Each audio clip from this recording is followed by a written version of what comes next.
Hello and welcome back to The Good, the Bad and the Stupid. It's Tuesday the 5th of November. It's bonfire night, or Guy Fawkes night. I should have a load of fireworks going off now and a load of, what's it called, special effects. So you'll have to imagine that I've done that because I've just recorded this already once. I've done this already and I've just realised I've been talking away for 20 minutes and I hadn't put the record button on properly. So I'm going to fucking have to repeat everything that I've just said. And I thought it was going on, going on all swimmingly, and I've just ballsed it all up. So now I've got to repeat myself. I'm not going to say it as the same as I did, and so this is probably going to be short, thrown together, and a little bit shit. So hopefully you can bear with me. But what's it called? It's bonfire night anyway, or Guy Fawkes night, whichever you want to call it. So put your Guy Fawkes on your bonfire. There's a place near me that every year they make these big effigies to put on the bonfires, and usually like public figures, people like Donald Trump or George Bush and Tony Blair, other people like that. And someone who's put himself in prime position to be put on one of those is fucking Jacob Rees-Mogg with his stupid comments today. I mean, you must have heard about it. You can't. Such a stupid thing to say. I think he was on the radio and he said that people the victims of the Grenfell Tower fire should have applied common sense and just ignored the fire service's advice to stay put. I mean, that's just pathetic to come out and say that. I mean, even if it's your thoughts, you don't say that in public on the radio because it's just so wrong, and it's just shows how fucking far removed from reality that he really is. I mean, literally, it's a man with no common decency giving a senseless opinion on the use of common sense. It's just ridiculous, and he's been hounded to resign and all that kind of stuff. I don't know whether that's the right idea, but he's apologised, which he's had to come out and do. But at the same time, it's a real sort of negative stain on, especially when they're in the middle of a general election sort of campaign. That was literally, I don't know about shooting yourself in the foot. That's like fucking shooting yourself in the face with a shotgun, saying something like that. So anyway, it's heartless really, and you said it on the spur of the moment, but it's like, it's just not. It's not clever. These people are meant to have brains. You know what I mean? Really, you got to question that when somebody says something like that.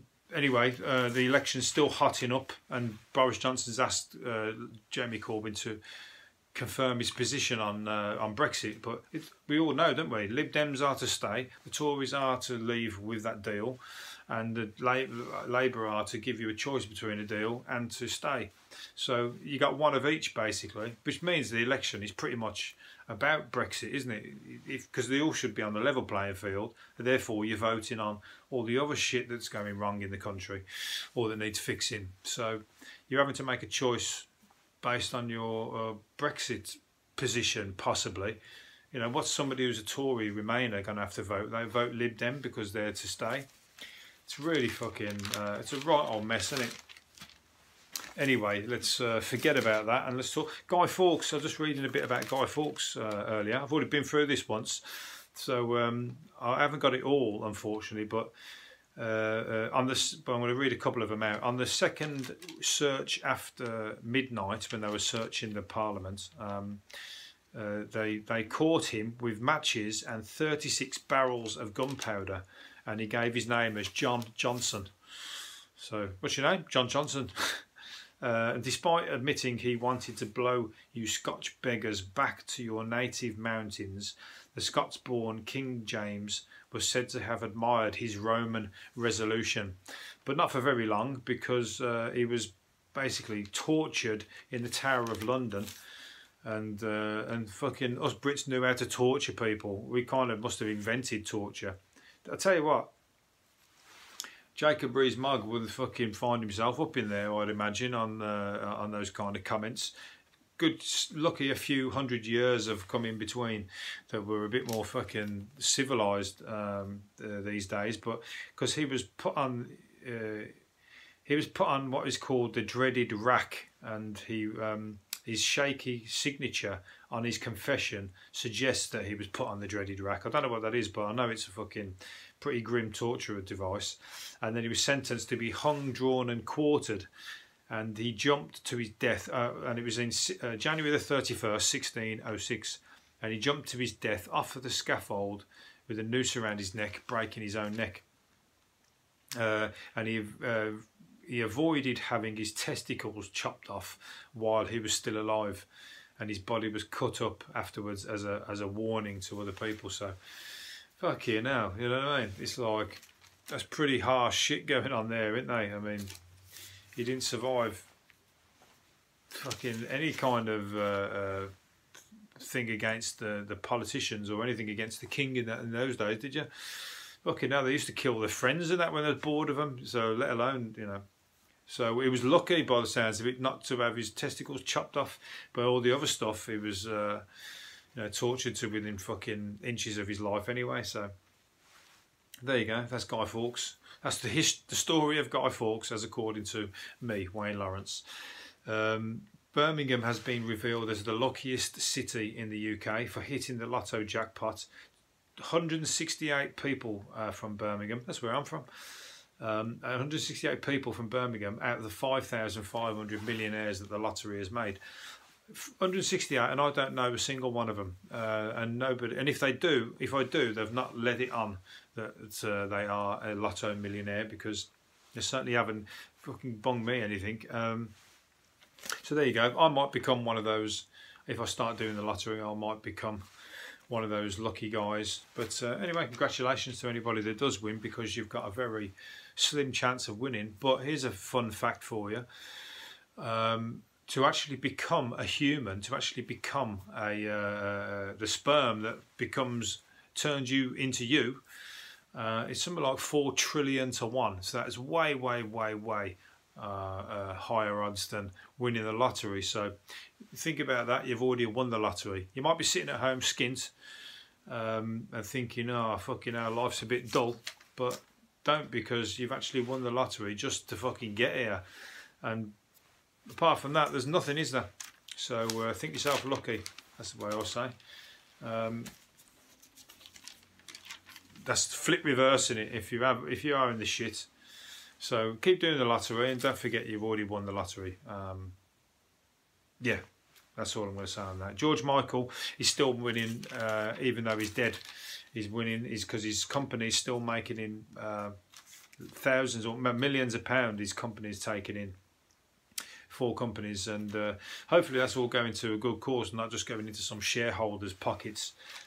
Because I mean, imagine now that he's gone, he would like that money to go to good causes, because you know, he's not just there to fucking make people million. There you go, somebody's making millions off the back of his name. Hopefully it's his family and people that need it, and not just fucking some big fat cat like music mogul with his fucking big cigar or something. They've got enough, because they milk them, don't they, the music companies. That's the power of the internet now. You put your own music out and fucking beat, you know, you take all the money. Like what's it called, Radiohead did once. I'm surprised that doesn't take off too much now. I mean, not many people are doing that, but I'd imagine that's the fucking way to go. That's for sure. Anyway, a guy here robbed Pizza Hut in Plymouth.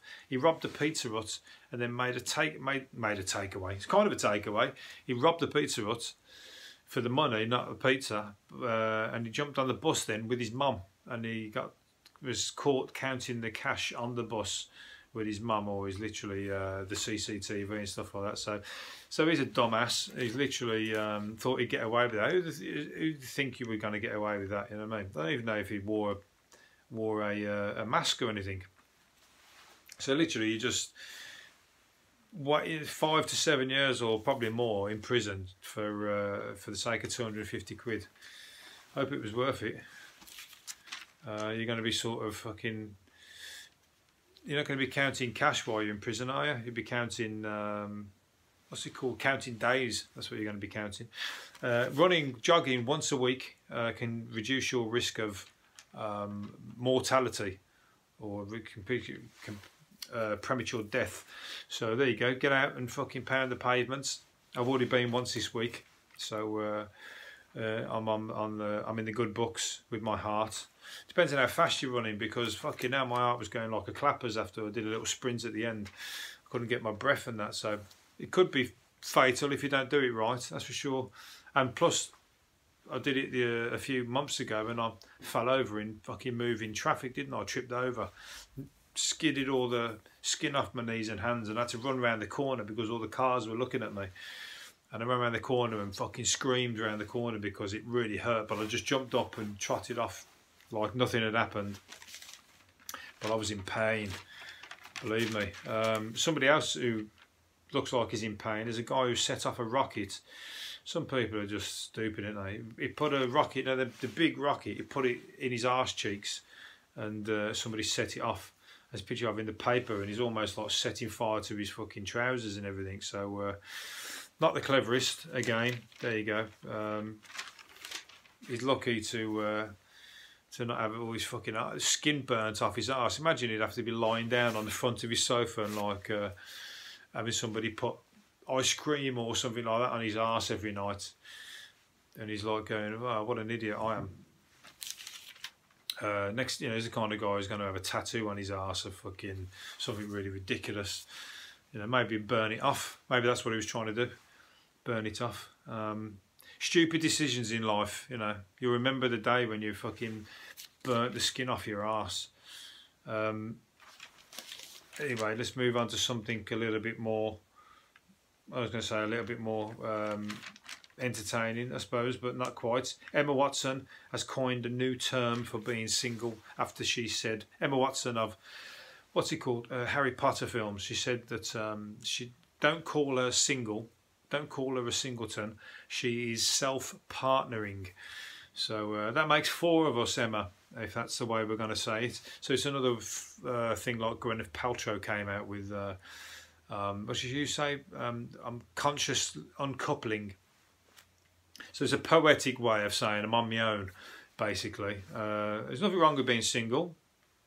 Champion it. There's loads of single people and they're all happy. It's called independent or independence. You're trying to make self-partnering to be some kind of new version, like this.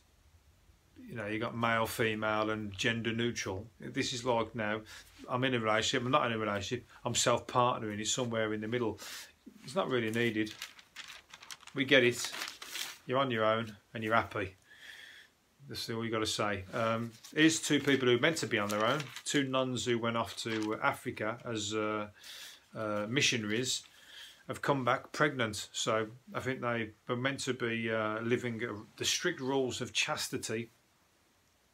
And they literally decided when they got to Africa they were going to let their hair down and have a,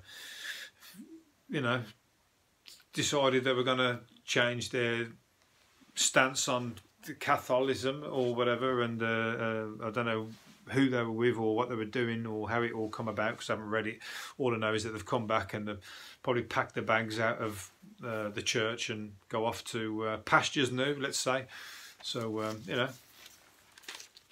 you can do that. It's your prerogative. You're only human. Do as you please in this life. You've only got one. You don't want to get all the way to 80 as a nun and go, oh, fucking hell, I wish that on that trip to Africa, that guy that I liked. You'd be thinking about it, wouldn't you? Here's a would-be YouTube star. Is filming herself eating. She's basically, there's a new craze called, it started in South Korea and it's called Mukbang. Mukbang, and it's basically people sitting in front of a the TV screen or computer screen eating takeaway food, and she's ordering 5,500 calories. That is like double what you would eat or a normal person would eat in a day, because your standard calorie is about 1,800 or 2,000, is it? So she's eating double or more, double and a half of what you would normally eat in a day in front of the camera. So it's like gluttony on camera. And she's got 40,000 followers, fuck's sake. That's ridiculous. I mean, I don't know how many videos she's done, but she's piling on the subscribers and that. And I tell you what, I'm doing the wrong thing. I was thinking about getting a takeaway out at this point when I was going to talk about that. Just start eating it and see if I've fucking got a load of videos on this hit. How do they do it? I don't know. It's crazy. I'm just not on touch with what is the common trends. I thought Gogglebox was fucking shit, but that has got to be. I mean, she's got her clothes on at least. I mean, I thought that's going to be the next version of it, isn't it? Anyway, she weighs 16 stone and she goes to the gym because obviously she's eating that much. She's just going to blow up like Augustus Gloop and just go pop if she carries on. So she has to kind of keep it in check. But she says her ultimate aim is to go to 10,000 calories in one sitting. That's not good for you, I'm sorry, but you know. And speaking of the devil, the 1 in 10 takeaways are a health threat, regardless of the calories. Forget the calories going to kill you. A lot of takeaway places, 1 in 10, which is a lot based on the amount of takeaways there is, are drug or bacteria infested, disease ridden kind of places where the food's being made because they don't keep it clean. So you're at risk even from that. So I don't fucking fancy your chances keeping that channel up going. I mean, you got 40,000 followers. Where you going to go? You can't just keep doing that forever, can you? Maybe she'll be a millionaire by the time all that's happened, and then she can slim down and then just go off into the sun, you know, into the sunset with a bag full of money. So why not? Fuck it. If you like food, do it. Country pubs the Royals, and a full English breakfast are among the best things about Britain. Country pubs, yeah, all right. Not necessarily the rest. I used to like full English breakfast, but actually I do still like full English breakfast. I don't eat meat, but I eat a non-meat version of it. So I do like English breakfast. I don't like the fucking ones in the cafes, the big truckers. Remember, I used to eat them, and we used to order when it is one by us, and it was one called the trucker. You could have the trucker breakfast, and it was like double of any other breakfast. So I don't know where she's coming from, but I used to eat that in a lunch break, and you'd go back and you'd be almost passing out because you were like, all the blood had rushed to your stomach. It was something like 5 sausages, 5, you know, it was double of everything anyway. It was massive, and all the truck drivers would all eat it, and I was only like 18. So we'd try and, like, you know, in this cafe, keep up with the Joneses, if you like, and fucking nearly killed me. Surprised I'm still here. Must be all that once a week jogging I've been doing. Keeping my ticker going. How long we got left? Right, I'm going to finish up on a couple more things here. Oh, in the BBC bosses in the row about the TV presenter, I forget her name now, but she's taking the BBC to court over equal pay. And Jeremy Vine, who's her comparison, because he's on a TV programme that's similar to hers and he's paid a shitload more money, he was also, on top of his salary, offered an extra £100,000 guaranteed. They would find him £100,000 worth of work, but if they couldn't find him the work, he would get the 100 grand anyway. Fucking, what kind of, that's like, we'd all like a deal like that, wouldn't we? 100 grand, if there isn't nothing to do, you can just have the 100 grand anyway. And she isn't getting that, so that's on top of her not being paid anywhere near his money. That's just fucking literally jobs for the boys, isn't it? There's like some kind of back scratching going on there. I mean, is he any better than anybody else? I don't think he's that good anyway. He's not that entertaining. Points of view, it's a shit programme. Fucking hell. He doesn't have to give off much charisma, does he? You know what I mean? Any charm or any kind of like real character. And he's worth a fucking fortune off that. So, you know, hopefully she gets him and takes him to the cleaners and gets her just rewards. I'm sure she's much more entertaining, I'm sure. Where we're going to go with this. Brits are eating substandard pasta. So the pastas that Italians turn away is being sent over here, and we're bloody eating it. So Italians are just like, that's shit, that is. And it's been sent over to where they think England are, you know, suckers for shit food by the sounds of it. And it looks like we are, because it's all in the own brand.